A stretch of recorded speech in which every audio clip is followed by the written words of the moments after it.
Hello there everybody at St Martin's School. I'm Rabbi Mark Goldsmith and it's my pleasure today to speak to you about Pesach, about Passover. And I'm actually sitting in front of a window in our synagogue which tells you all about the festival. It says there, I'm afraid it looks the wrong way around, but it is the right way, Chag HaMatzot, the festival of matzah. And this is matzah. Some of you might know what it is. It's a very special cracker which tells us a lot about Pesach, because it was the bread that the Israelite slaves made as they had to rush out of Egypt. Now, Egypt, you can see there, pyramids. So what's this story of Pesach all about? It comes from the Torah, and it tells us about the time when the Jews were slaves in Egypt, a long, long time ago, thousands of years ago. And in that time, the idea is that the Jews were forced by Pharaoh, who was the king of Egypt, to be his slaves and to build buildings for him. Now, these are pyramids, which may be what they built. And they were then released from slavery. And they were released from slavery because of the story of a Jewish hero called Moses, or Moshe. And what Moshe did was enable the Jews to get out of captivity by saying to Pharaoh, "Let my people go." And Pharaoh eventually said yes, but only after 10 plagues.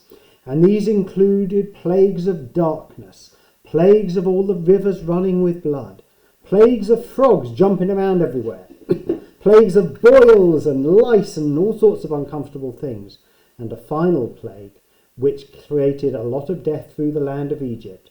And therefore Pharaoh let the people go, and out they went into the wilderness, into the desert. You can kind of see it up there, eventually heading their way to the promised land, which we now know is Israel, the Jews. And we remember that story. We remember the story to remind ourselves that what we're trying to do is to make sure that everybody in the world can be free. Everybody can find their own Yerushalayim, their own place where they feel free and fine and okay. And we remember it with 4 cups of wine in a special meal called a Seder meal. The 4 cups of wine record God's promises to the Israelites as they came out of Egypt, to say that they would become free, they would be made free. Now, the way we tell this story is at home, in what's called a Seder. Now, you can see a family kind of sitting around a table here. This is a representation of what a Seder is like. And it's a family is all together, and they use a book like this one, which is called the Haggadah, which tells the story of the liberation from Egypt, from the Torah, from our Bible, and tells it, and you can get any kind of Haggadah. There are lots of different ones, with all different ways of telling the story, different ways of making it come alive, but basically the same Hebrew text. And the story is told, and during the story, you also get to eat some special food. Here's another Haggadah. This is one of my favourites, which has some beautiful pictures, which are made by what's called paper cutouts. Here we go. Here's the meal, for example. If you're lucky in a Jewish family, you'll get to be together with your cousins, with aunts and uncles, grandparents. This year it's a bit strange. Most of us are having to do our Seder on Zoom or doing it in some way which is socially safe, but generally we try to gather together for it. Now, during the Seder service, which is led with our Haggadah, that's these books here, and as I say, there are many, many different ones. Your families might have different ones to the ones I'm showing here. We eat some very special foods which have some special symbolism. So I'm going to change my camera and to be able, I hope, to be able to show you some of those different foods. So let's see if I can change it. I'm not sure I can, so never mind. I'm going to show you the foods here. This is called a Seder plate. So you see here, it's a plate, very special. Most families have one. I'm going to take the special objects off it for now so that I can show it to you properly. There we go. And on that plate you put the special objects for Passover. And those objects for Passover are the foods that you eat during the evening.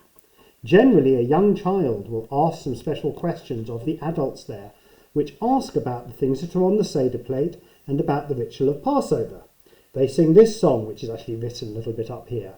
Ma nishtana halayla hazeh mikol halelot, mikol halelot, Halayla hazeh, halayla hazeh, mikol halelot. Halayla hazeh, halayla hazeh, mikol halelot. They ask especially about the matzah, which is this food that we imagine that our ancestors made when they came out of Egypt and they had to rush to get away from slavery. And these crackers have an extraordinarily special taste. They're basically like bread, but just flour and water and no yeast, and they mustn't rise, and they have to be cooked within 18 minutes. You'll have generally a matzah cover like this, which keeps 3 pieces of matzah in it. One to be eaten at the Seder, one to be kept for the poor and the hungry to make sure you can share it, and one which is split in 2 during the Seder service, and half of it is hidden away to be found by whoever child in the family is willing to go running after it. It's great fun actually, and they have to come back and see, does it fit together with the other piece? And if it does, then it's been found. It's called the afikomen, and normally you get a little reward for having found the afikomen. Now, eating is really important in Passover, these special foods. So I'm going to eat a little bit of matzah, and I would normally say a blessing when I do this. It's nice. Not everybody likes it though, I'm afraid. These are the other special foods on the Seder plate. There's parsley. This is the first one. And you eat it, dip it in salt water in order to remember the tears of the slaves in Egypt when they were building those buildings and had no choices in their lives. And also to think about springtime and things that grow in the springtime. We have here bitter herbs. This is called maror, and these bitter herbs help us to remember the bitterness of being slaves, and hopefully will help us to remember that nobody should be a slave, not just ourselves, but everybody in the world should be free. I'm going to taste a little bit. Oh, it's very, very strong, and because it's so strong, you dip it in this, which is called haroset. Now, haroset can be made from all kinds of things, nuts and fruit and a bit of orange juice, maybe a bit of wine, and you dip your bitter herbs in the haroset like that to help make them a little bit tastier and less strong. The haroset is like a kind of beautiful jam or chutney. That's nice. There are 2 other symbols on the Seder plate. This is a roasted egg. That reminds you of the sacrifices that used to be made in the temple. If you look at the picture up of my window here, there is the temple, as if it was in Jerusalem, where they used to celebrate the festival by making sacrifices of animals and of flour, etc., to commemorate our liberation from Egypt. This roasted egg helps to remind you of it, roasted like a sacrifice would have been. So you do that at home, actually, you make it at home.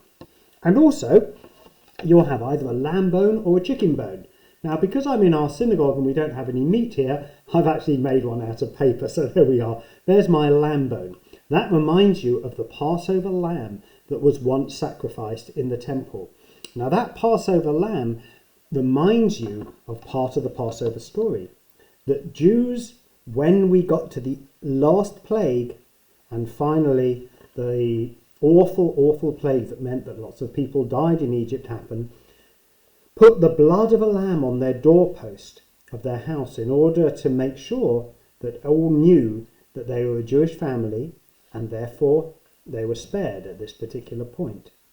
And that's one of the reasons, by the way, why a Jewish house has a mezuzah on it, which is a symbol that says this is a home which Jews live in. You'll have many around the school in Mill Hill, and it's done a little bit differently. There's no blood in it. Indeed, instead it has some special words from the Torah, but that's where that story comes from.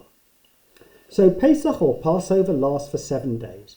During those days, and Orthodox Jews will have it last for 8 days, you don't eat anything that is a risen food, that is made out of bread or yeast or anything like that, except for this matzah. So you'll have some special food restrictions, and you have to be very careful what you eat. And that means that your Jewish friends or family will be eating special foods for a week. And then you come to the end of Passover and you remember what it means to be free and no longer a slave. and you aim to share that with all the peoples of the world. So to all of you who are celebrating Passover, Chag Sameach for Pesach, and I wish you a very happy Pesach and hopefully a lovely Seder this year. Great to be with you at St. Martin's School. Goodbye.